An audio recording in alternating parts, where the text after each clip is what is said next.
What are your thoughts to McDaniels as a coach and as an offensive guru? Hey, he's not that short. I mean, he's not big. He's not that short. He's not big. I mean, he's 5'6", 5'7". No, he's not big. He was a wide receiver at Yale. He didn't play any other position.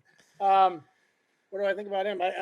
I said this last year. I don't recall what time I was on. Mm-hmm. The guy is like an offensive mastermind. And the whole thing with him is when he was in San Francisco, the whole thing he had was like the running game guru and all of that, which was all great and dandy. When he got here, not long after he got hired, they acquired Tyreek Hill because he wanted a bag of cash and the Chiefs didn't want to give it to him. And, the Dolphins were willing to do that. And once he got Tyreek, it was like, okay, running game, we'll put that to the side a little bit because I think I'm going to do something else with it.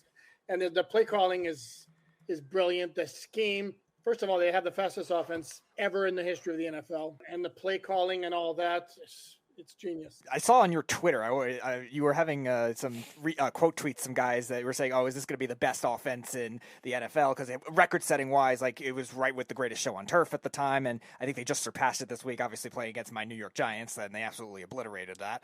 But what were some of those arguments that you were having with like not being the best offense in NFL history, temper your expectations type thing?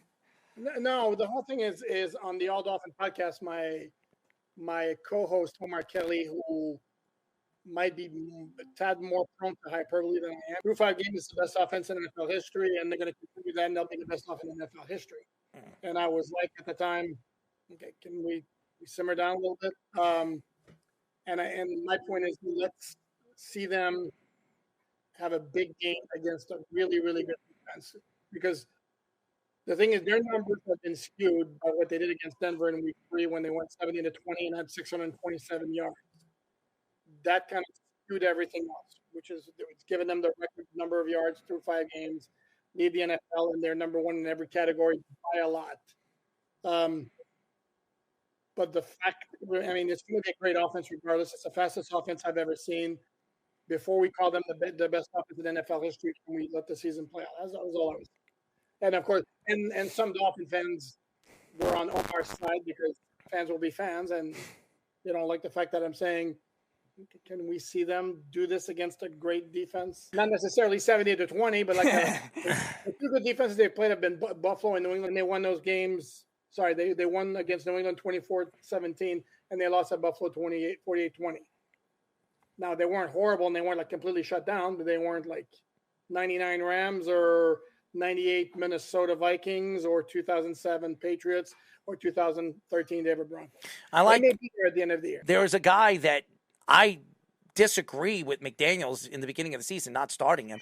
Mostert, he's a good running back, but this kid at Chain is he's been fantastic, and he came from Texas A&M. A lot of people thought that he was a steal where they got him, and this guy has been as explosive as Tyreek Hill the last couple of weeks. He did get hurt, but nevertheless, he's so fun to watch. What are your thoughts to the kid? Dude's fast, man. Dude's fast. It's like, and that's what that whole team is. It's fast on top of fast. He's a chain of reaction. Okay, how about that? I like that. You like that, right there? I'll allow it. You can use that for your show, and you give me credit for it. Okay. I don't know if I go that far, but thank you.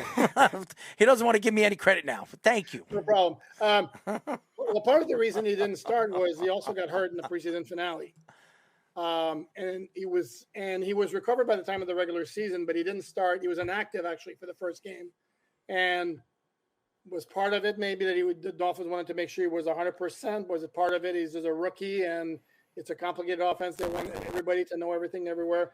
And you mentioned Mostert's very, very good. I mean, and Mostert's fast too, by the way. He's not A-Chan fast or Tyreek fast, but he's fast. And you look at the chart of in the next-gen stats, the fastest times clocked throughout the season, and 7 of the top 9 are Dolphin players. And Jalen Waddle's not included in that. And we all know Jalen Waddle's fast. So it's crazy. And then you watch him go, and then the first time he emerged, it was like he was okay in training camp, but you know how training camp is. The practice isn't completely full speed. They don't really tackle. So you see a lot of times where either guys, you don't see like the full effect of a player's speed in training. You just don't. So it's like, okay, he's a great prospect at Texas A&M. Don't know exactly what we have yet. And then now it's like, whoo, another ridiculously fast guy.